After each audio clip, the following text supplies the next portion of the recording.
Hey guys, All in Crypto here, and welcome back, ladies and gentlemen, for another YouTube video. I hope you've all had a great weekend.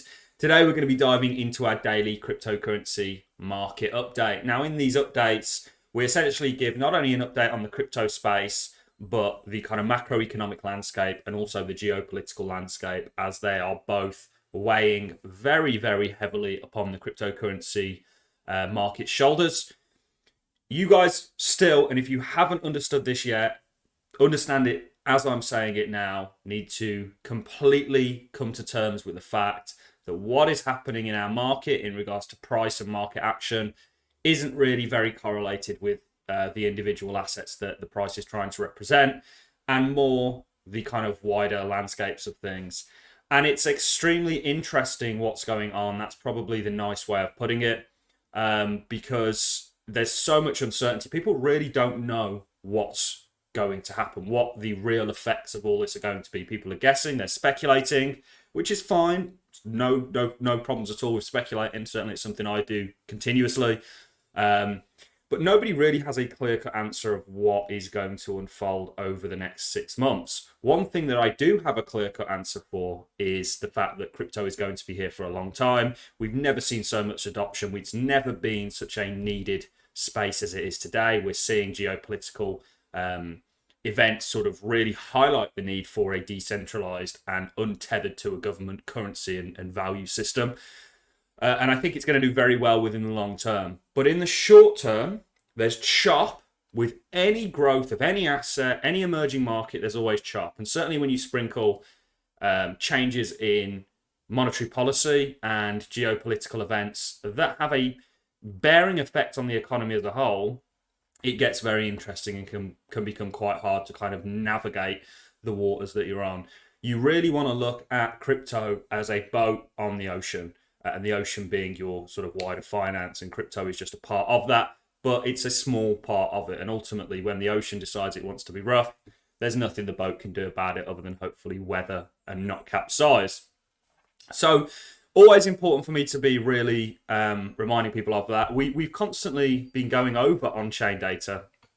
This, of course, is the gas price, which we'll talk about in a second, because we're in this really interesting time period now with the likes of Russia being sanctioned. They are huge distributors of things like fertilizer, obviously gas and oil. You have many countries, Germany and Turkey being two, that are very heavily dependent on Russia's supply of gas and oil. They're huge suppliers of a lot of things. Ukraine is also a big supplier of many of these, and that has been completely disrupted. How does the world then adjust to all that when we already have commodity prices going through the roof?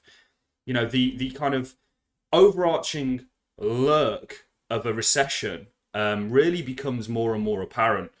And that doesn't mean it's going to happen, because the Fed, they can always print money. But when you have this kind of really constricting of the likes of gas and oil, and the supply of them, you know, that is really a recipe for prices to shoot up. And people's wages just can't afford that, which would really damage the economy and the sort of health of it as a whole.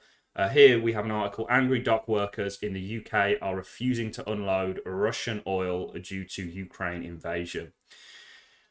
I mean, if it's at the dock, well, whatever. I'm not even going to comment on this. But it's, you know, there's a lot of supply chains getting really affected here. That has a knock-on effect on everything, and it's going to be extremely interesting.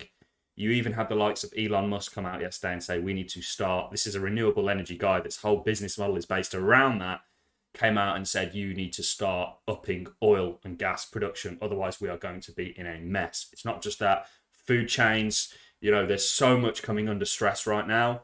Trying to navigate the cryptocurrency market is often hard, and it's why a lot of the TA guys that you follow, including myself, I do like to do TA from time to time, are largely getting quite a bit wrong from a TA side of things.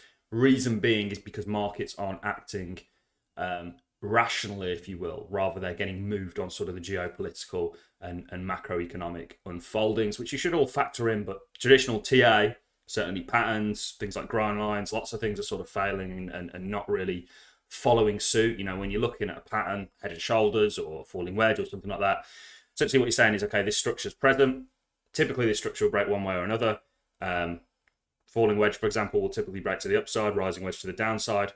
That's getting thrown out the window quite a bit with what's currently going on. I mean, we saw the dollar actually break to the upside out of a rising wedge. So there's lots, you absolutely need to understand that this is not typical price action across the board.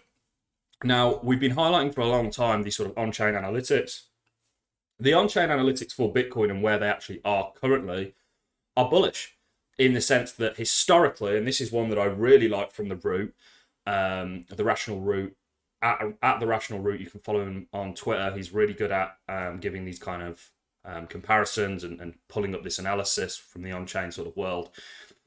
Historically, with bull markets, so they're looking at this kind of chart here, the short-term hodlers have kind of signaled when they're at an all-time high, the top of a bull market, and vice versa. When they're at a low, it's typically the bottom. And you can see where we are today, guys. I'll just move my head slightly. We're at that kind of low point, which would historically, every time we've been at this point, has signaled the bottom of the bear market or the bottom of the sort of current market before there's a move to the upside. That hasn't been the case today. I mean, we have seen a bit of an uptick from when this was sort of put out, but we haven't really seen it kind of kick into effect. So on-chain analytics are very, very bullish at the moment across the board in terms of historically they've been an indication of price moving up. This is another one. This was published by Binance. Chart of the week.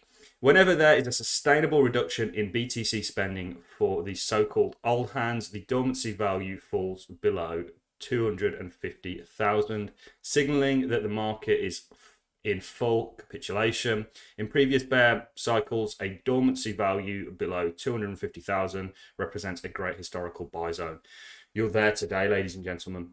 And, you have been, if you look, you can see historically here, whenever you've been in this kind of band, it's been a good buying opportunity. And you're there today. But you've got a lot going on a geo kind of political scale. So there's two real sides to the argument here. There's obviously the bear case and the bull case. Now, I'm more for the bull case. I think we could almost climb the wall of worry. It's going to be extremely interesting and really for somebody who's followed Bitcoin this far to just see how it fares during this sort of time period. Because people are going to look for safety in certain assets, gold, the dollar potentially if you're in another currency.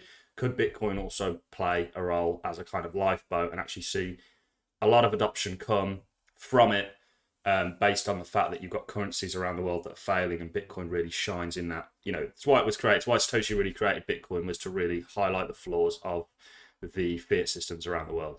So this is interesting. It backs up. We've shown this so many times. You've got another one here from Glassnode. This is liquid supply shock, rate of change. This is your illiquid liquid supply, and this is your illiquid supply. You can see it's going up. The odds of a supply shock are increasing once Bitcoin demand kicks in. And you can see the name of this guy's Twitter up here.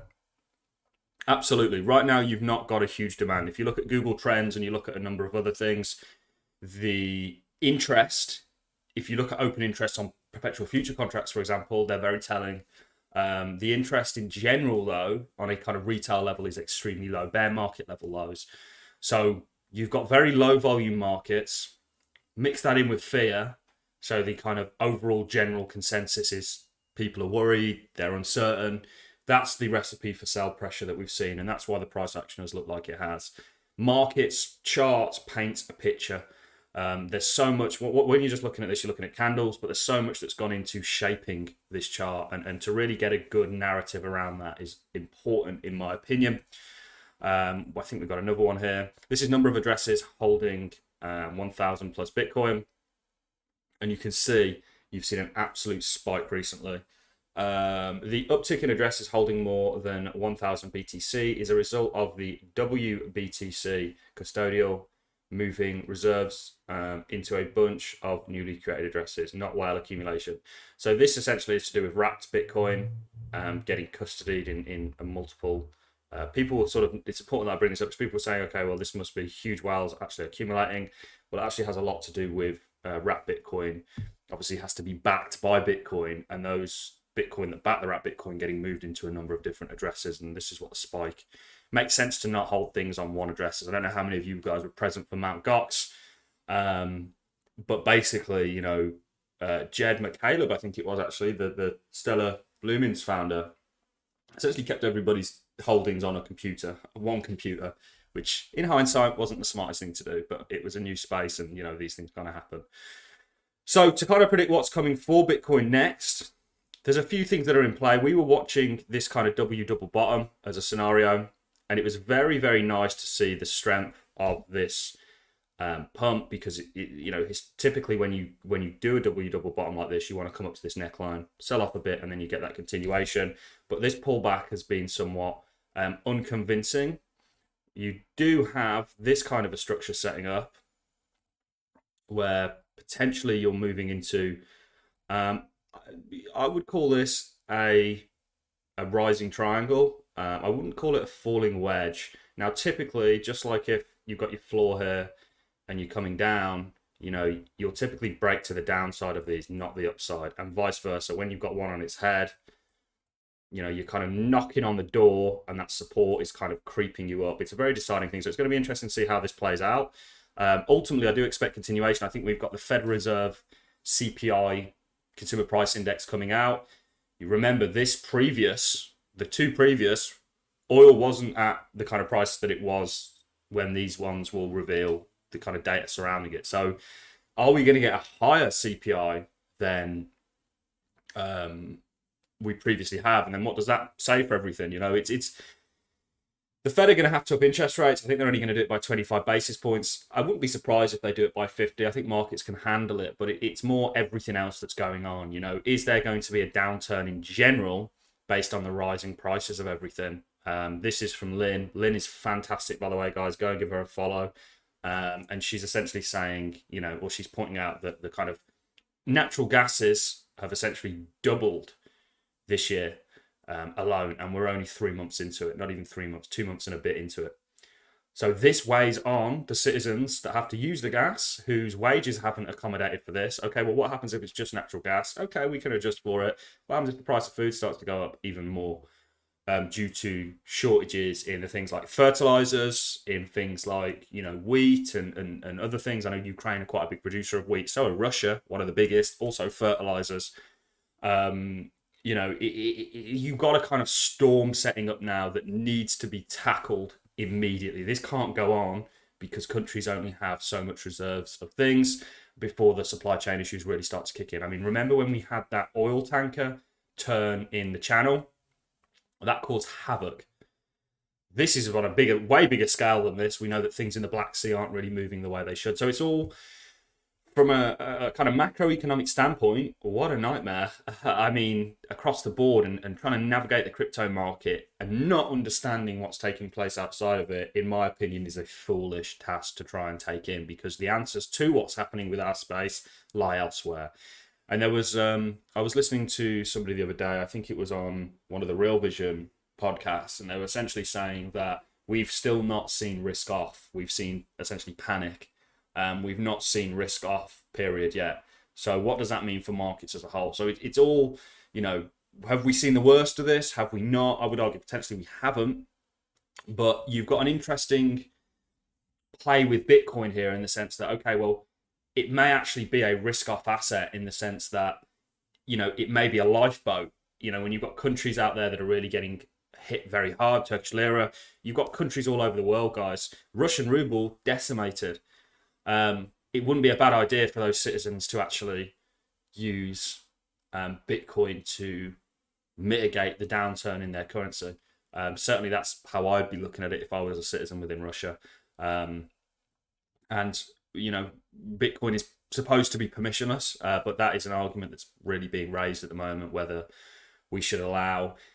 I didn't realize that this was a war on the likes of Russian farmers and the vast majority of Russian citizens who actually probably didn't want this, haven't had a say in it, but are getting penalized as a result of it. It's very easy for people to blanket, an entire country, an entire group of people based on the actions of a small few.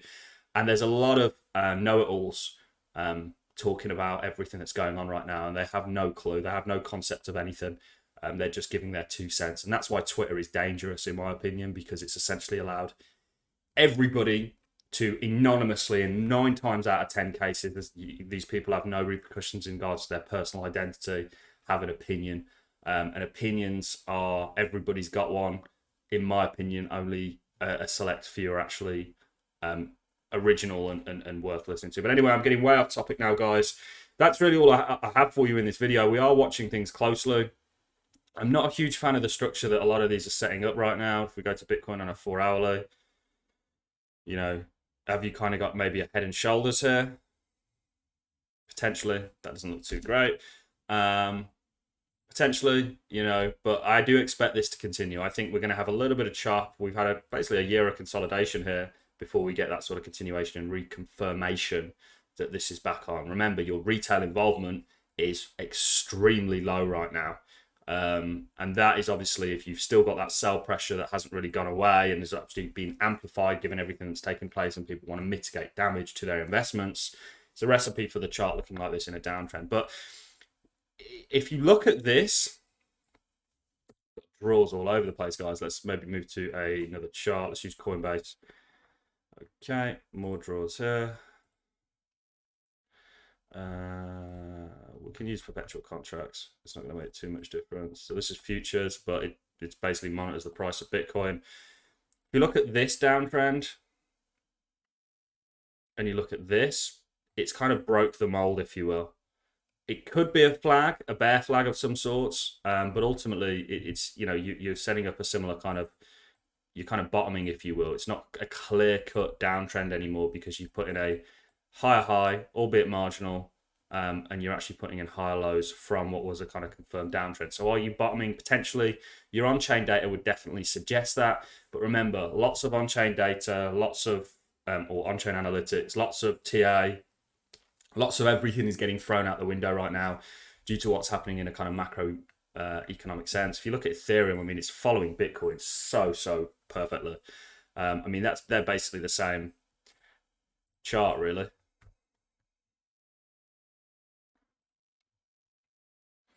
Basically. Bitcoin is still absolutely the decider of direction in markets. Cardano doesn't look too great to me. I wouldn't like to see this be a head and shoulders, but there's the potential. This is already a weak right shoulder. You do have the potential for a spill. Let's quickly check out what that would be, because it may actually lead to a double bottom.